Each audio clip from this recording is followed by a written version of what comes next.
भारत माता की, भारत माता की, भारत माता की।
பயங்கரமா சிக்கிக்கிட்டேன்.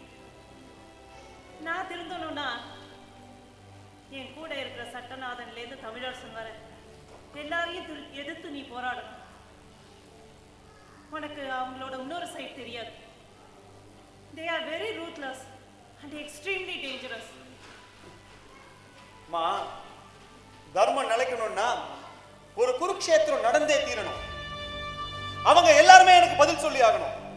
நான் அவங்க யாரையுமே சும்மா விட போறதில்லை. எனக்காக எப்படி நீ வழித்தவழி நடக்க துணிஞ்சியோ, உனக்காக நான் என் உயிரையும் கொடுக்க தயாராயிட்டம்மா. எஸ், உன்னை அந்த பழைய நேர்மையான அம்மாவை மாத்தாம நான் கண் மூட மாட்டேன். And that's a promise.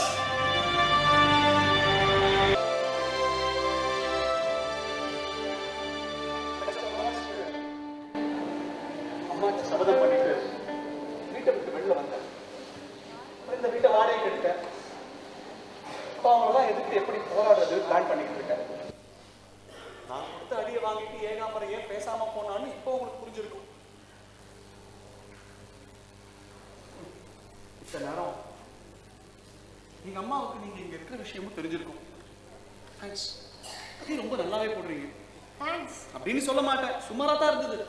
உங்களுக்கு போய் டீ போட்டு கொடுத்த பாருங்க. கவலைப்படாதீங்க, எப்படி இருந்தாலும் நான் அதை குடிப்பேன். இந்த வாங்க பொங்கலாம் விட்டுலாமே, வா போனே சொல்லலாம். ஏன்னா வாடி போடின்னு கேட்டு பழகின அந்த காதுக்கு வாங்க பொங்கலாம் வித்தியாசமா இருக்கு. எனக்கு அந்த அளவுக்கு மரியாதையும் தேவையில்லை. பூமாதேவி, மற்றவங்களை உங்க மதிக்கலைன்ற காரணத்துக்காக நானும் ஏன் அப்படியே இருக்கணும்? தாய் குலத்தை அவமரியாதை பண்ணக்கூடாதுங்க. கிண்டல் பண்றீங்களா? அரசியல்வாதி சொன்னா அது கிண்டல், அதுவே ஆர்மிக்கார சொன்னா ஆத்மார்த்தமா மறந்துன்னு அர்த்தம். தாய்க்கு மேல நாட்டை காக்கிறவங்க கிடையாது கூலித்தன்மை இருக்காதுமா. நம்ம ரெண்டு பேருக்கும், ஐ மீன் உங்களுக்கும் ராணுவத்தில் இருக்கிறவங்களுக்கும் பெருசா வித்தியாசம் ஒன்றும் இல்லை. ரெண்டு பேரையுமே தேவைப்படுறப்ப யூஸ் பண்ணிக்கிட்டு அப்புறம் ஏதோ ஒரு மூலையில தூக்கி போட்டுருவானுங்க இந்த பசங்கள்லாம். எங்களை பத்தி என்னைக்காவது நினைச்சு பார்த்துருப்பாங்களா? குடும்பத்தை பிரிஞ்சு ராப்பகலா கண்ணு முழிச்சு மழை குளிர் வெயில் எதையும் பார்க்காம எங்கேயோ கண்காணாத இடத்துல இருந்துக்கிட்டு நாட்டுக்காக போராடுறோம். ஆனா இவனுங்க பணம் பதவி புகழ்னு போய்கிட்டே இருக்காங்க. இவங்க எல்லாருக்குமே I want to teach them a lesson. எனக்கும் அதே எண்ணம் தான். ஏன்னா நீங்க சொல்ற அத்தனை பேர் ஒரு விதத்துல என் வாழ்க்கையில விளையாடினவங்க தான். நான் ஆகணும்னு ஆசைப்பட்டேன் தெரியுமா? ஆனா நடந்தது என்ன? 7 வயசுல ஆனதை 17 வயசுல காலேஜ் ஹாஸ்டல், 23 வயசுல லேடிஸ் ஹாஸ்டல், 26 வயசுல ஹோட்டல் ரிசப்ஷனிஸ்ட், 28ல நான் எல்லாருக்குமே reception. Vijay, sorry I'm extremely sorry.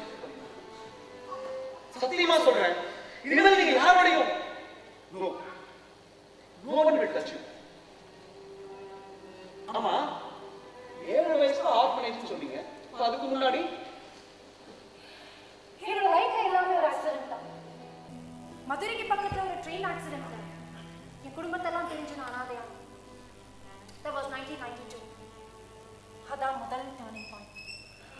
ரெண்டாவது 2013 ஒரு நாள் நான் வேலைக்கு போயிட்டு இருக்கச்சே ஒரு கார் என் மேல மோதிட்டு. அப்போ அது ஒரு மைனர் ஆக்சிடென்ட் தான் நினைச்சேன். ஆனா என் லைஃபை மாத்த போற மேஜர் இன்சிடென்ட் எனக்கு அப்போ தெரியாது. வண்டிக்குள்ள இருந்தது தமிழரசன். அவன் பார்வை என் மேல பட்டுது. அந்த ஆள் பார்வை யார் மேல பட்டாலும் ஆம்பளையா இருந்தா பட்டுன்னு போயிடுவான், பொம்பளையா இருந்தா பட்டு போயிடுவான். இந்த பூமாதேவியா பட்டு போயிட்டா.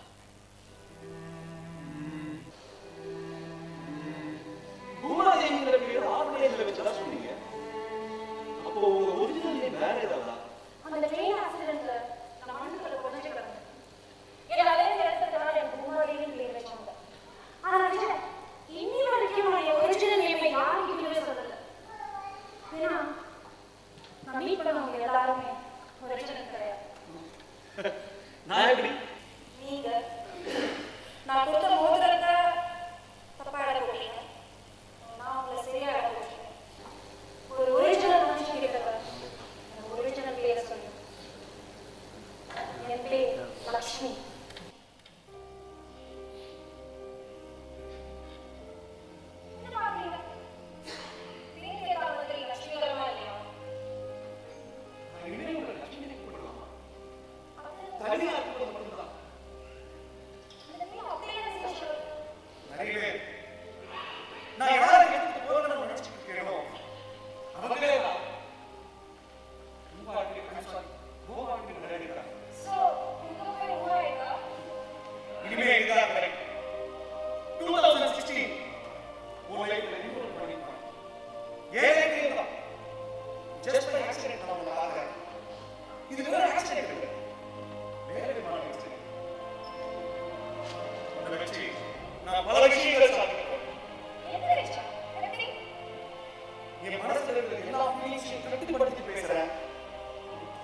எந்த வீட்டை விட்டு வெளியே வந்தேனோ அதே வீட்டுக்கு மறுபடியும் போக போறேன். ஒரே ஒரு தடவை. அம்மாட்ட போய் உன்னை ஏற்று சொல்ல போறேன்.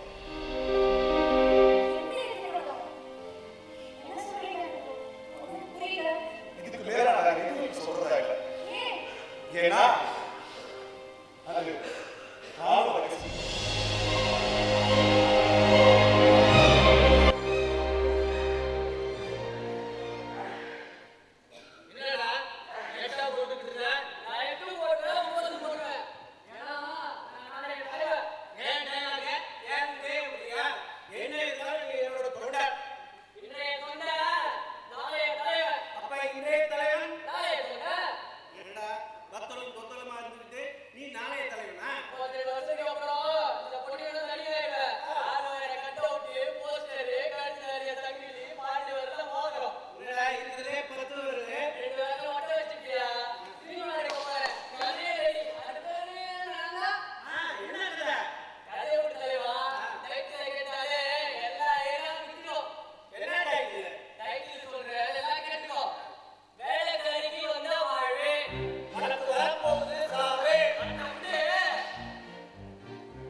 அப்ப பத்திரிக்கையில வந்திருக்கிறது நெசம்.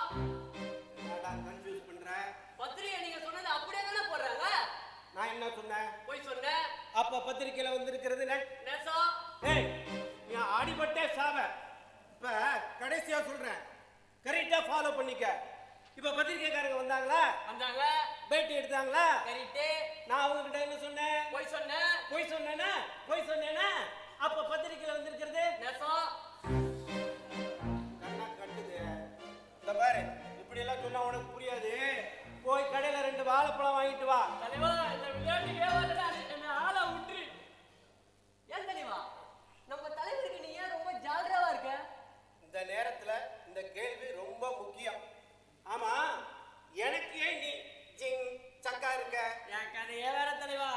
படிப்பு வரல, பொழப்புக்கு வேற வழி தெரியல, அதான் விட்ட வந்துட்டேன். நான் மட்டும் என்ன எம்பிஏ படிச்சுட்டு வந்த வேலையெல்லாம் உதறி தள்ளிவிட்டு ரொம்ப பிடிச்சி போய் அவர்கிட்ட இருக்கேன். இல்லடா, சொல்லப்போனா தலைவர் செய்கிற பல காரியங்கள் எனக்கு பிடிக்கல. சான்ஸ் கிடைச்சிச்சு, அவரை பீஸ் பீஸா ஆக்கிடுவேன்.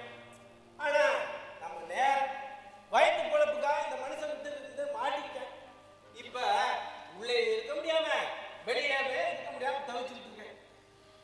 சத்தியமா சொல்றேன், தப்பு யாருக்கும் விடுதி பண்ணணுங்கிற ஆசை எனக்கு கொஞ்சம் கூட கிடையாது. நான் பண்றதெல்லாம் தப்புன்னு எனக்கு நல்லாவே தெரியும். ஆனா வேற வழி, மனசாட்சியை ஒதுக்கி வச்சுக்கிட்டு தான் இந்த மனுஷகிட்ட தொண்டனா இருக்கு. என்ன தெரியுமா சென்டிமெண்டா போற முடியா படிப்பறிவு இல்லாட்டினாலும் ஒரு விஷயம் மட்டும் எனக்கு நல்லா தெரியும். எந்த மனுஷனுமே தான் செஞ்ச தப்ப நினைச்சு ஒரு நாளைக்கு வருத்தப்படும். அந்த நாள் எனக்கு வந்துருச்சு. இந்த ஏகாம்பரத்தோட லைஃப் இப்படியே போயிடும். ஆனா நீ வளர வேண்டிய, நல்லா வாழ வேண்டிய ஒரு அடிமட்ட தொண்டனா மட்டும் இல்லாம அடிமட்ட தொண்டனாவும் இருந்துகிட்டு சொல்றேன்டா, இந்த சாக்கடையில இருந்து வெளியில போயிடு. கூலி வேலை செஞ்சாவது வயிற்று வலி. அதுல நினைக்கிற